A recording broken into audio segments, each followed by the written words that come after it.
Louvamos a Deus por mais esta oportunidade de estar cooperando com o CAPED, cooperando com a Escola Bíblica Dominical, através dessa ferramenta que é este comentário, este estudo, que tem disponibilizado para os alunos e professores da Escola Bíblica Dominical. Estamos aqui já para estudar a lição número 5, lição do nosso amigo, companheiro, pastor Daniel, e dentro do estudo da carta de Paulo aos Efésios. Nós vamos estudar hoje Igreja, o grande mistério revelado. Queria dirigir a Deus uma palavra de oração.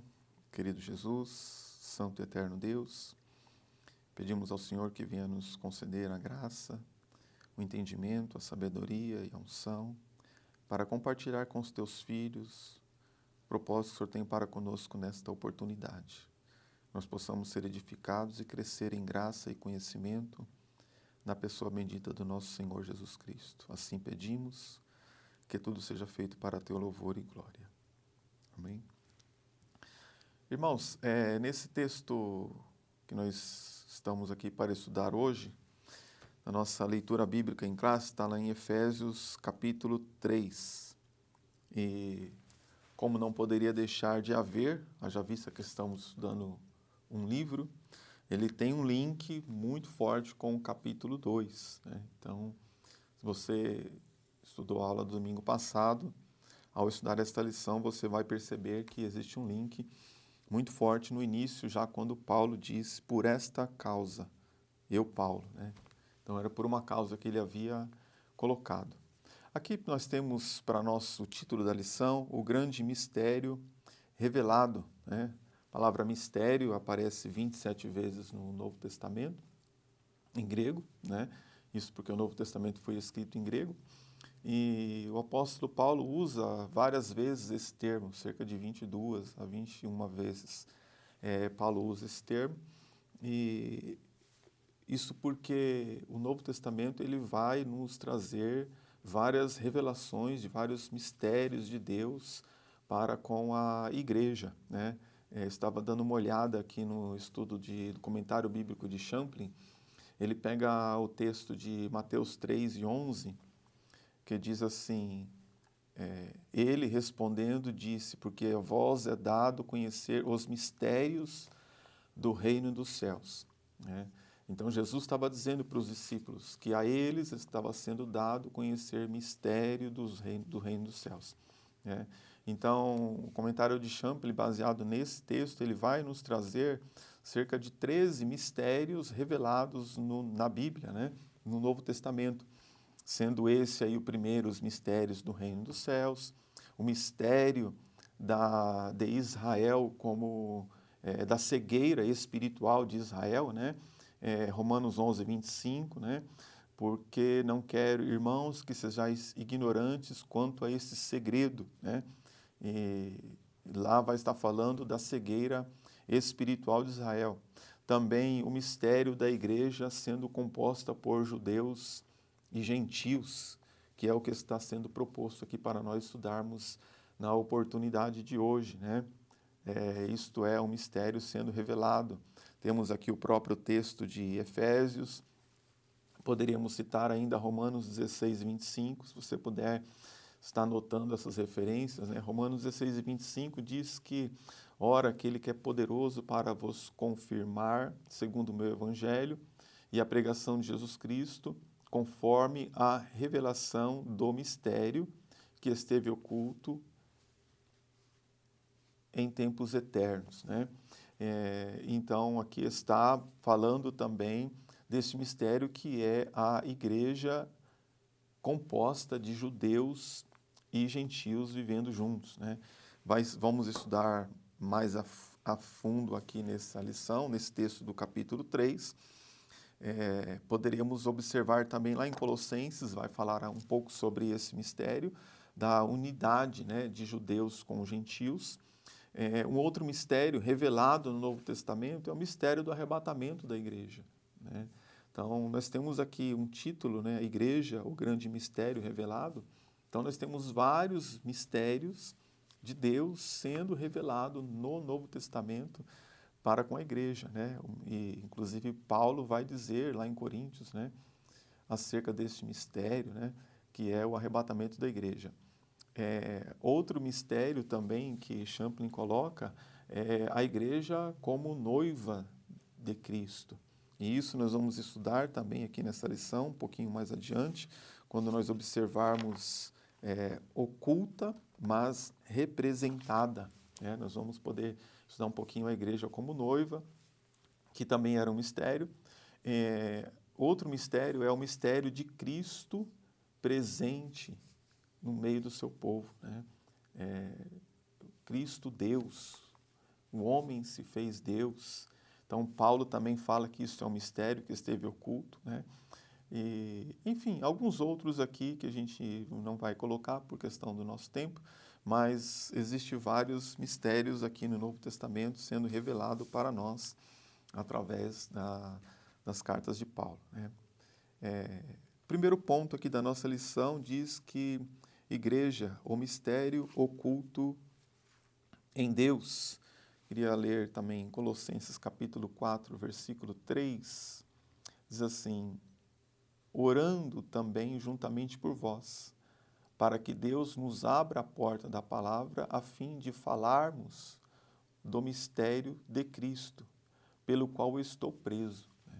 Então, Paulo vai falar para nós a mesma coisa aqui em Efésios 3:1. Por esta causa, eu, Paulo, sou prisioneiro de Cristo Jesus por vós, ou por amor de vós, né? Eu estava olhando aqui na outra tradução, na NVI, por exemplo, né? Prisioneiro de Jesus Cristo por amor de vocês, os gentios, né? Então, isso nos traz aqui uma completude nesse ponto, mas Efésios capítulo 3, ele é muito completo nesta questão da revelação desse mistério. Haja visto que só aqui nesse texto que o pastor Daniel colocou para a nossa leitura bíblica em classe, existe 3 vezes a palavra mistério, né? Que está bem claro aqui, né? A saber, versículo 6, que os gentios são co-herdeiros de um mesmo corpo e participantes da promessa em Cristo pelo Evangelho. Né? Isso é um mistério que esteve oculto, mas que está sendo revelado aqui para nós. Né? Então, quando Paulo fala sobre isto, aqui no versículo 2, se é que tendes ouvido a dispensação da graça de Deus que para convosco me foi dada. Então, Paulo vai falar aqui também de um ponto bastante interessante, a questão de dispensação. Né? Por que estou relacionando dispensação com mistério? Porque a cada dispensação, Deus foi se revelando ao homem. Né? Então, poderíamos dizer que para a dispensação da graça, as revelações dos mistérios de Deus para a dispensação da graça é a igreja. Né? Então, dispensação é período em que Deus trata com o homem. À medida que o homem vai mudando, Deus vai tendo dispensações para tratar com o homem. Então, Paulo diz que a dispensação da graça. Na dispensação da graça está, então, a revelação deste mistério, que é a igreja, né? A unidade dos gentios com a igreja. E Paulo diz que tendes ouvido a dispensação da graça de Deus, que para convosco me foi dada. Né? Então, Deus deu para ele um serviço a realizar, uma obra a fazer, uma administração para cumprir. Né? O Elianai Cabral diz assim, Paulo revela que seu ministério, recebido da parte de Cristo, era o de revelar, dispensar, mostrar o propósito da graça de Deus aos homens. Né? Então, o que Paulo recebe aqui na dispensação da graça, o que é dado a ele é a obrigação, o serviço de revelar, de dispensar, de mostrar o propósito da graça de Deus para com os homens. Né? Então, aqui como a igreja sendo um mistério, já nós vamos adentrar aqui sobre essa questão aqui do propriamente dito, mas seguindo aqui esses versículos aqui que nós temos como leitura bíblica em classe, O versículo de número 3 diz assim que, pois, como me foi este mistério manifestado pela revelação, como antes um pouco vos escrevi. Né? Então, me foi dado a conhecer, me foi revelado esse mistério, como antes vos escrevi. Então, por isso que eu disse que fiz um link aqui com o capítulo 2. Quando nós observamos o capítulo 3, por esta causa eu, Paulo. Que causa? Versículo de número 3, como antes vos escrevi. O que ele havia escrito?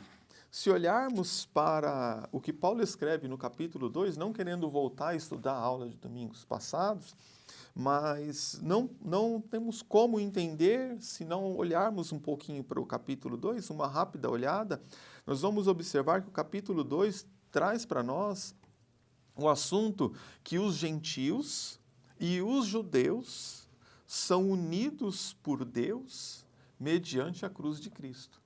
Esse é o título que tem aqui na minha Bíblia. Os gentios e os judeus são unidos por Deus mediante a cruz de Cristo. Está lá no capítulo 2, a partir do versículo 11. Então, no capítulo 2, Paulo vai dizer, lembrai-vos que vós em outro tempo érem gentios. Versículo 12, sem Cristo, estranhos. Versículo 13, mas agora, vós estáis que antes estáveis longe, já pelo sangue de Cristo estáis perto. E não dá para a gente meditar em todo o texto, mas alguns flashes aqui, por exemplo, versículo 16. E pela cruz reconciliar ambos com Deus em um corpo, matando com eles a inimizade. E versículo 18. Porque por ele ambos temos acesso ao Pai. Então, não só o judeu, não só o gentio, mas ambos têm acesso ao Pai. Versículo 19, assim não sois mais estrangeiros, nem forasteiros, mas concidadãos dos santos e membros da família de Deus. O cristianismo, ele vai nos enaltecer, Os gentios que seriam desprezados pela nação de Israel, e que Paulo vai falar muito isso quando fala aos romanos, no capítulo 1 de Paulo aos Romanos, ele fala da depravação dos gentios. Mas lá no capítulo 2, ele vai falar também, olha, você que tem sobrenome judeu, que repousa na lei, você pensa que você é luz para os cristãos cegos, guia dos cegos. Enfim, no capítulo 3, ele junta todos e fala, todos pecaram e os instituídos estão da glória de Deus. Então, não havia um justo sequer. Em Efésios, Paulo está mostrando de uma forma diferente, dizendo que tanto esses que eram depravados, do capítulo 1 de Romanos, quanto aqueles do capítulo 2 que eram religiosos, aqui em Efésios, Paulo está falando assim, olha, todos eles, se forem a Cristo e a Cristo se converterem, de todos os povos Deus fez um, de dois povos Deus faz um, que é a igreja. Então isso para o povo judeu era um mistério, em que o próprio Jesus trabalhou, depois se a gente conseguir chegar lá no finalzinho da lição, eu gostaria de comentar que Jesus trabalhou na conscientização dos seus discípulos para proclamar o evangelho a toda criatura, porque eles também, sendo judeus, tinham restrições em proclamar o evangelho a toda criatura. Então, Paulo coloca aqui no versículo 3 do nosso comentário, este mistério manifestado pela revelação, como acima vos escrevi. Então, aquilo que ele havia escrito foi algo que esteve oculto em Deus e que a ele foi revelado. Seguindo aqui a nossa lição, então, o ponto número 2, oculta, mas representada. Então, como nós vimos, a igreja ela era um mistério, então estava oculta. Mas não é porque estava oculta que ela não era representada no Antigo Testamento.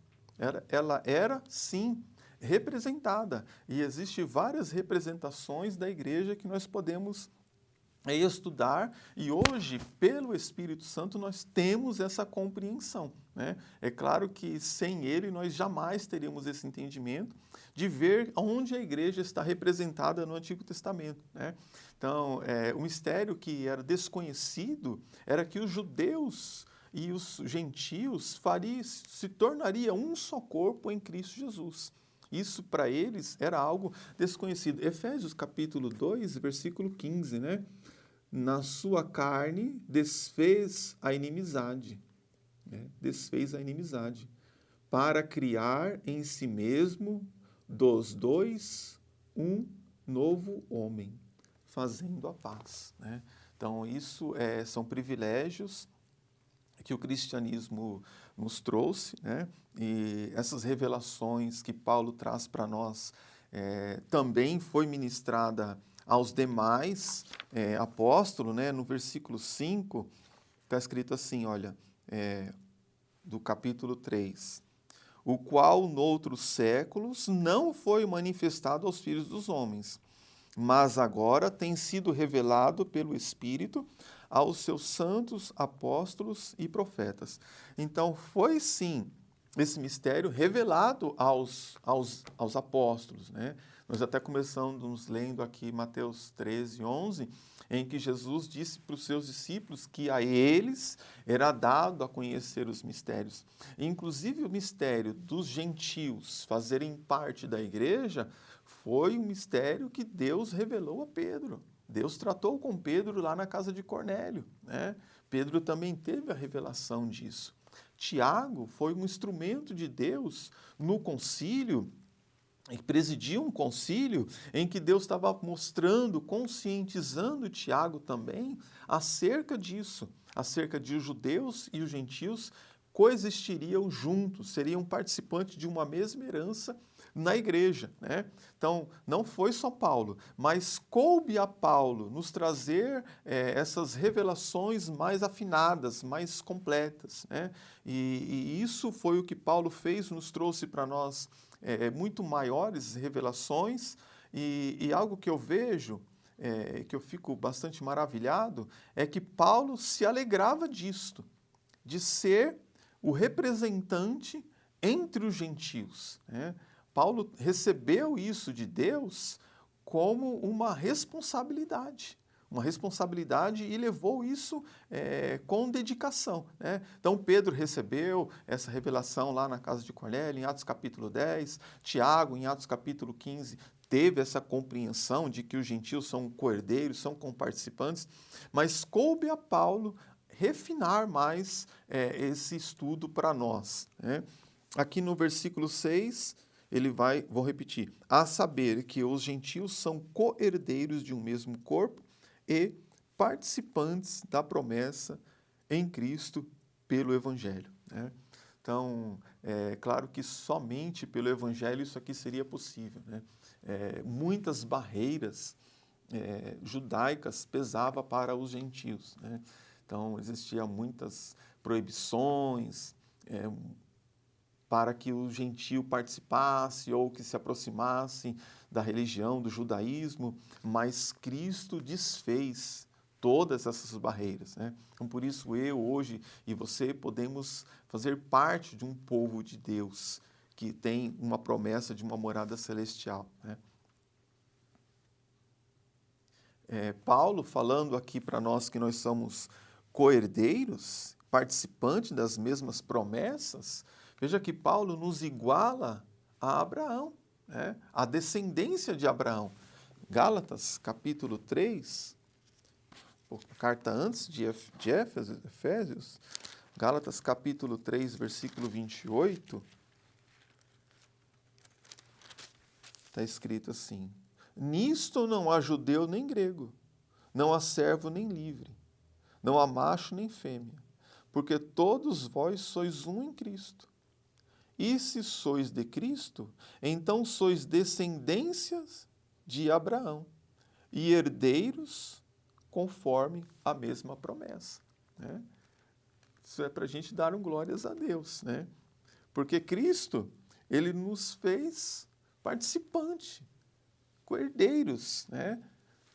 herdar junto com os judeus, né?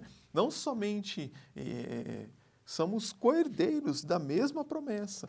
Então, somente o cristianismo para quebrar essa barreira de separação, né, e nos preparar para ser membro da família de Deus. Quando Paulo usa essa expressão, né, acho muito linda essa expressão, maravilhado com essa expressão, se tornar membro da família de Deus. Algo que dentro do judaísmo isso jamais seria possível, né? Havia muitas barreiras de separação, mas Jesus nos faz uns membros da família de Deus. Seguindo aqui no versículo de número 7, Paulo diz assim: do qual fui feito ministro, pelo dom da graça de Deus, que me foi dado, segundo a operação do seu poder. Então, quem fez Paulo ministro? Deus, né? Do qual fui feito ministro. Então, Paulo se alegrava disso, de, por amor aos gentios, ser um prisioneiro de Jesus Cristo e ser um instrumento de Deus para revelar aos gentios que os gentios poderiam ser membro da família de Deus, poderia ser co-herdeiro junto com os judeus, entendendo que Paulo era um judeu, né? Então, Paulo, ele não se frustra com essa entrada gentílica.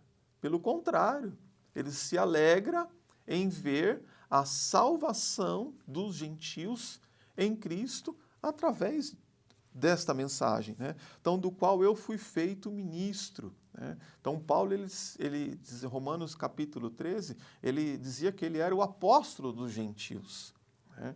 Então, ele não se sentiu menosprezado, né? A exemplo, por exemplo, a gente citou aqui Tiago, de ter presidido um concílio em Jerusalém, né? Citamos aqui Pedro, que sempre estava mais ligado ao evangelismo aos judeus, né? Embora teve uma grande experiência na casa de Cornélio, mas Paulo ele não se sente inferiorizado por não estar pregando aos judeus, mas ele se sente alegre, ele entende que Deus tinha esse ministério com ele, o Senhor me fez ministro, do qual fui feito ministro. E sendo ministro, ele cumpre esse propósito, não se envergonhando. Se nós olharmos para a sua chamada, Atos capítulo 16, nós vamos ver que quando ele foi chamado, está dizendo assim, né? Vai, porque esse é para mim um vaso escolhido para levar o meu nome diante dos gentios, né? Diante dos gentios, diante dos reis e dos filhos de Israel, né? Então, Paulo, considerado aqui o apóstolo dos gentios, coube a Paulo nos trazer essas grandes revelações, né, de que os gentios são participantes da promessa, assim como os judeus.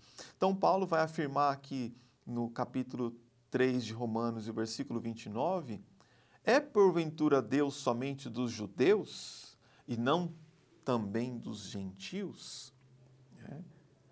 Também dos gentios, certamente. Então, a igreja é esse mistério revelado, que Deus é Deus também dos gentios. Foi através da igreja que os gentios puderam entrar nesse plano de salvação de Deus, né? Os gentios, certamente, né? Atos capítulo 13, versículo 47, porque o Senhor assim nolo mandou. Eu te pus para a luz dos gentios, a fim de que sejas para a salvação até os confins da terra. Então, Paulo entende o seu chamado, do qual ele foi feito ministro, para ser luz dos gentios, não se envergonha disso, não se envergonha, né, de ser chamado apóstolo dos gentios.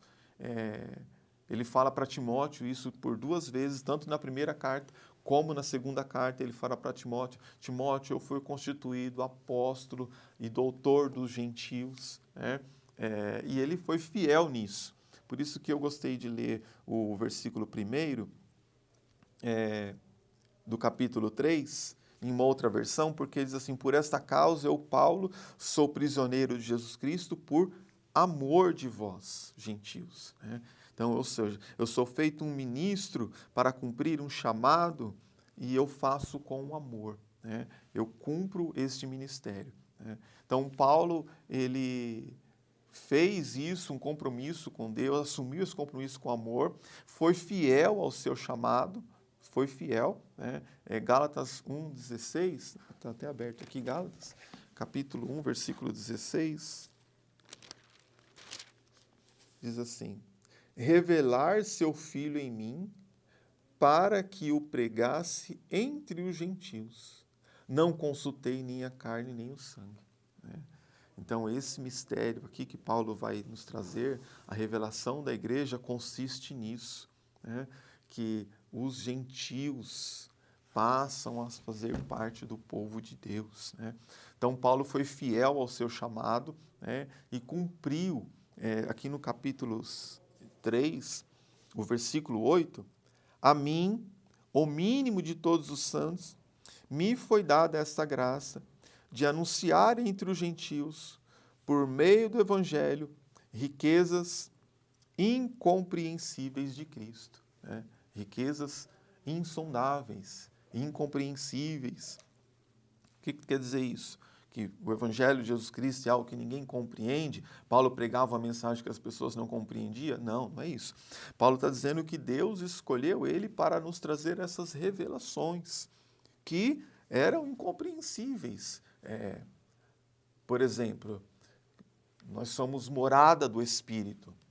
Era incompreensível. Como assim Deus habitando em nós? Paulo nos traz essa revelação. Cristo em nós. Paulo nos traz essa revelação. Arrebatamento da igreja. Paulo nos traz essa revelação. Judeus e gentios convivendo juntos. Paulo nos traz essa revelação. Então eram riquezas incompreensíveis, algo que estava oculto até então, mas que Paulo é um instrumento de Deus para tornar essas riquezas compreensíveis a nós. Riquezas tais que são compreendidas pela revelação do Espírito Santo, né? O próprio Jesus com os seus discípulos diz assim: olha, a vós é dado a conhecer esses mistérios, mas a eles estão ocultos, né? Então nós louvamos a Deus por Cristo, porque Ele nos incluiu nesse plano de nos trazer tamanha revelação, né? As riquezas são incompreensíveis à mente natural, ao homem natural, né? Mas são compreensíveis aos homens espirituais, né? Lá em 1 Coríntios capítulo 2, versículo 4, Paulo vai falar que o espiritual ele consegue discernir, né? Porque o Espírito Santo nos permite ao homem que essas riquezas incompreensíveis se tornem compreensíveis, né? Então essa era a mensagem de Paulo, né? Anunciar entre os gentios riquezas incompreensíveis de Cristo, né? É muito importante também nós se atermos aqui qual é o tema das nossas mensagens, né? Porque a preocupação de Paulo era anunciar algo de Cristo que as pessoas não compreendiam, né? Então, essa era a preocupação de Paulo, anunciar Cristo. Esse era o tema da mensagem dele, né? Então, quando nós tivermos aí as oportunidades de falar do amor de Cristo, que nós venhamos usar o tempo que nos é proposto para verdadeiramente trazer, por meio do Evangelho, riquezas de Cristo, né? Não gastarmos o tempo com coisas que não nos traz edificação, né? Sequenciando aqui, então, oculta, mas representada, né? O nosso comentarista, pastor Daniel, nos trouxe aqui algumas representações. Eu coloquei aqui algumas, 2 ou 3, poderíamos acrescentar, né? E uma representação da igreja que nós poderíamos tirar logo de início, logo da Bíblia Sagrada, é a questão Adão. Paulo fala, Coríntios capítulo 15, que Adão é um tipo de Cristo, né? Então, o Adão, que é o primeiro homem, foi de Adão que Deus tirou Eva.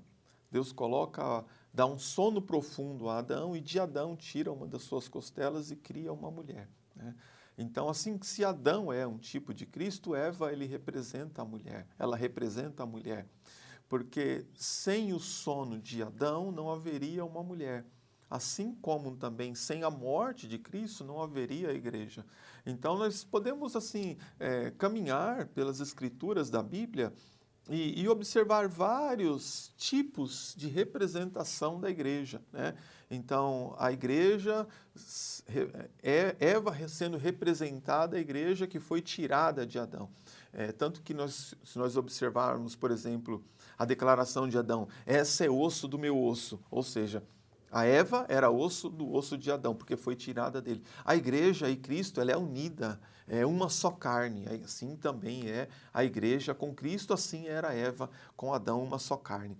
Uma outra representação que eu gosto muito e que eu sempre deixo aqui para ler, para estudar, eu gosto muito dessa representação, é Gênesis capítulo 24. Porque ela é muito rica em detalhes. Os irmãos já devem ter estudado bastante isso, mas a igreja estava oculta, mas estava representada. Se nós olharmos para Gênesis capítulo 24, nós vamos ver Abraão na figura de Deus, o Eliezer na figura do Espírito Santo, o Isaac na figura de Jesus e Rebeca, que é a figura da igreja, a noiva do Cordeiro. Tanto que se nós olharmos para Gênesis 24, versículo 16, e lermos, e a donzela era muito formosa à vista, virgem, a quem varão não havia conhecido. Esse versículo, ele aplica-se muito à vida da igreja. A igreja, ela tem que ser virgem, tem que ser pura. Ela não pode se contaminar com outras pessoas, com outros deuses, né? Versículo 16, desceu à fonte, encheu ao seu cântaro e subiu. Então a igreja é esta, que ela vai à fonte, a Cristo, enche e vai subir. Né? Versículo 53, e tirou o servo vasos de prata, vasos de ouro, veste e deu-os a Rebeca. Então o que Eliezer fez quando saiu da casa do seu senhor Abraão? Ele trouxe pequenas amostras da riqueza de Abraão. E com essas pequenas riquezas, que já eram muitas, mas era pouca coisa. Abraão tinha muita coisa. Eliezer traz pequenas riquezas e entrega a Rebeca. Então, Rebeca sendo figura da igreja e Eliezer sendo figura do Espírito Santo, o que nós observamos? Nós observamos que o Espírito Santo, ele vem com pequenas revelações de Deus, que para nós são muito grandes também, assim como era para Rebeca, era muita coisa. Ela ficou impressionada com aquela riqueza. E nós ficamos impressionados com aquilo que o Espírito Santo trouxe do céu para nós, que é de Deus. Trouxe dons, trouxe revelações, manifestações de poder. Tudo isso são coisas do céu, de Deus, que o Espírito Santo traz para a igreja, e nos entrega, e aquilo nos faz ficarmos vislumbrados. Né? Isso está em Gênesis 24, 53. Hoje, nós lendo esse texto, pela revelação do Espírito, nós conseguimos ver a igreja aqui. E quando ele pergunta, irás tu com este varão? Ela responde, eu irei. Então, essa é a resposta da igreja para o Espírito. Eu irei ao encontro do noivo. Essa é a pergunta que o Espírito Santo vai fazer, ou faz para nós todos os dias. Né? Ele quer nos levar ao encontro de Jesus. Nós vamos com o Espírito Santo ao encontro de Jesus, porque ele quer nos guiar na verdade. Então aqui a gente consegue ver a igreja, ela estava oculta, mas estava representada. Né? Eu trouxe um pouquinho desse comentário, porque o nosso comentarista, ele colocou aqui, Isaac trouxe para a tenda de Sara, né? Tenda de sua mãe Sara. Trouxe Rebeca, e lhe foi por mulher e amou-a. Né? Então ele vai trazer aqui um pedacinho, é claro que não deu para colocar tudo isso, mas é um assunto muito interessante se estudar. Coloquei aqui um outro também, o casamento de José. Né? José, que é uma figura de Cristo, e que estava no Egito, e o seu casamento com uma mulher, uma gentia. Né? Uma gentia. Né? Então, essa mulher gentia que se casa com José, é uma figura de Cristo, né? Porque José, no momento em que ele é rejeitado pelos seus irmãos judeus, ele vai para o Egito e se casa com uma mulher, né? Uma mulher gentia, né? Gênesis capítulo 41, versículo 45. E chamou Faraó a José Zafenate Paneia, e lhe deu por mulher Azanete, né? Azanete. Então, essa mulher gentia, Azanete, ela é uma figura da igreja, né? Porque ela se une a José, que é um tipo de Cristo, no momento em que José estava rejeitado pelos seus irmãos. Então, no momento em que Cristo é rejeitado pela sua nação, ele se une à igreja, né? Então, nesse momento, nós somos representados aqui, né? E ele recebe o título de Salvador do mundo, né? Então, é bem aqui que nós entramos, né? Uma outra oportunidade que a gente poderia colocar aqui, que a igreja estava oculta, mas que estava representada, e que é muito, muito estudado isso, Gênesis capítulo 6. Gênesis capítulo 6, o Noé constrói uma arca, né? E por que eu estou citando Gênesis capítulo 6? Porque Jesus lá disse isso em Mateus 24, Jesus disse assim, que o dia do dilúvio precisava ser sido lembrado, né? Então, o Gênesis capítulo 6, nós vamos observar o quê? Um homem construindo uma arca em dimensões muito grandes, proporcionalmente muito grandes, para caber muitas pessoas, né? Entretanto, somente 8 pessoas entram naquela arca. Mas as proporções, né, em comprimento, 150 metros de comprimento, 25 metros de largura, 15 metros de altura, né? Então, essa arca, ela representa Cristo, é a arca, né? E onde está a igreja? A igreja precisa estar dentro dessa arca, né? Então, aqui nós vemos a igreja. Quando nós lemos Gênesis capítulo de número 6, nós vemos a igreja. A igreja hoje é esta arca, né? Porque farei chover sobre a terra, né? E é interessante que lá em Gênesis capítulo de número 7, versículo 4, está escrito assim, porque daqui a 7 dias farei chover sobre a terra. Daqui a 7 dias. Então, onde eu vejo a igreja aqui? A arca estava pronta. Os animais haviam entrado.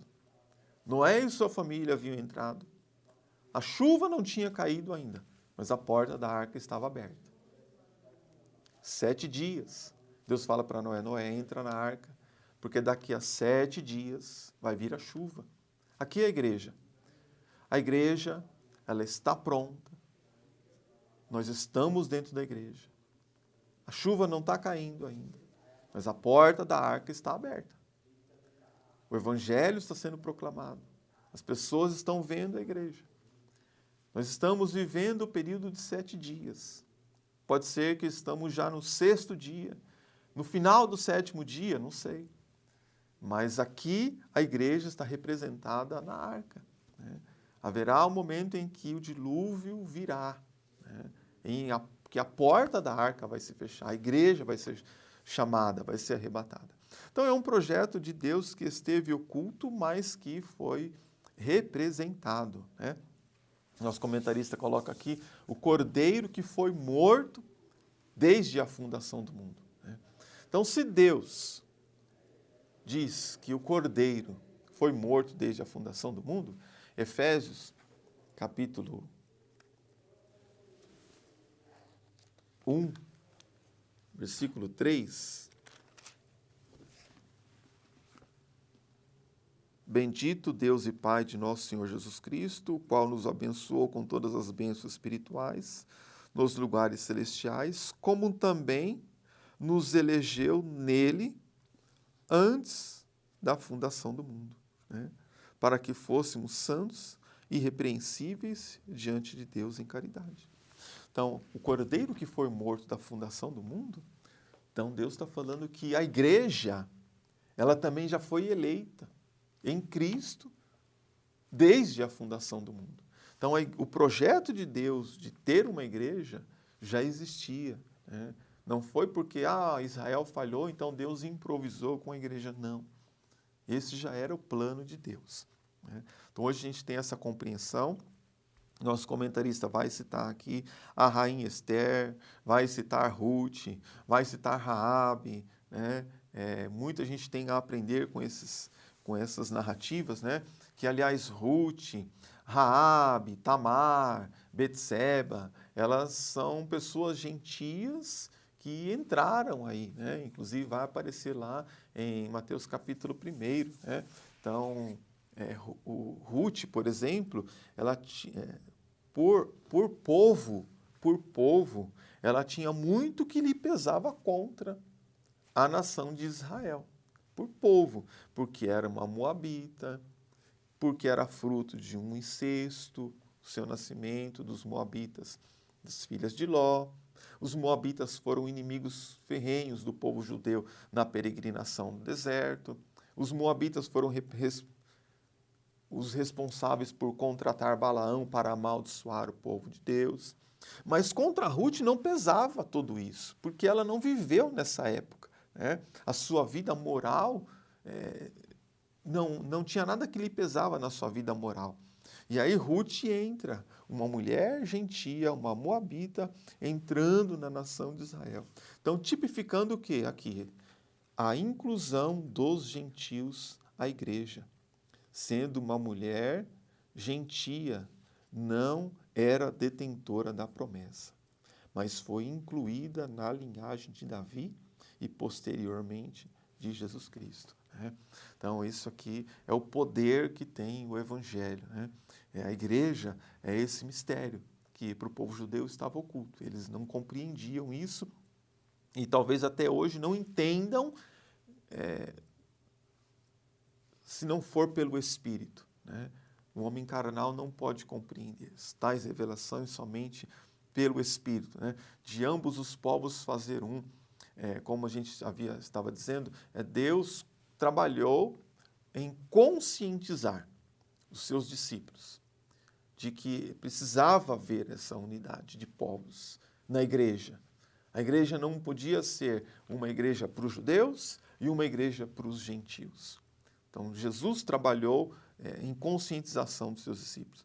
A Raabe também é outro exemplo aqui, né, que fora incluída também, inclusive até interessante esse texto aqui de Josué, que Josué capítulo de número 6, Josué capítulo número 6, versículo 23, diz assim: Então entraram os jovens, os espias, e tiraram Raabe, seu pai e sua mãe, e a seus irmãos, e a tudo quanto tinha, tiraram também toda a sua família, e as puseram fora do arraial de Israel, né? Então, Raabe aqui, mesmo ela tendo sido poupada da destruição de Jericó, né, mesmo ela ter dado guarida, ter colocado lá o fio de escarda, ter sido salva da destruição, ela não entrou no arraial de Israel. Ela foi colocada, versículo 23, diz assim: E quando conquistaram a cidade, tiraram e puseram fora do arraial de Israel, né? Por quê? Porque ela era considerada uma gentia, ela era impura. Só então, com o passar de um momento em que certamente Josué, certamente o sacerdote foram conversar, olha, você foi salva, mas isso não quer dizer que você vai morar conosco. Para você morar conosco, você tem que participar, tem que mudar algumas coisas, sua maneira de conduta, de vida. E então, se nós olharmos para o versículo 25 de Josué capítulo 6, assim deu Josué vida à prostituta Raabe e à família de seu pai e tudo quanto tinha, e habitou no meio de Israel até o dia de hoje, né? Então, existe aqui um tempo para que isso acontecesse. Quando ela é resgatada, ela é colocada fora do arraial, né? E depois ela passa a habitar no meio de Israel. Então, Raabe, ela é uma figura da igreja, né? ela estava fora, mas ela passou a habitar junto com Israel. Passou a viver, judeu e gentil passou a viver juntos, né? Então aqui está a figura da igreja. É claro que para que Raabe passasse a viver junto, ela precisou ser discipulada, né? Libertar-se de costumes, de ídolos, ela precisou ser discipulada para poder entrar no arraial de Israel. Assim, os gentios, para poder se unir aos judeus e formar a igreja, ambos precisam ser discipulados, né? Irmãos, vamos para o terceiro ponto. Os propósitos de Deus na formação da igreja. Tudo que Deus faz tem um propósito, né? Deus não faz nada sem propósito, né?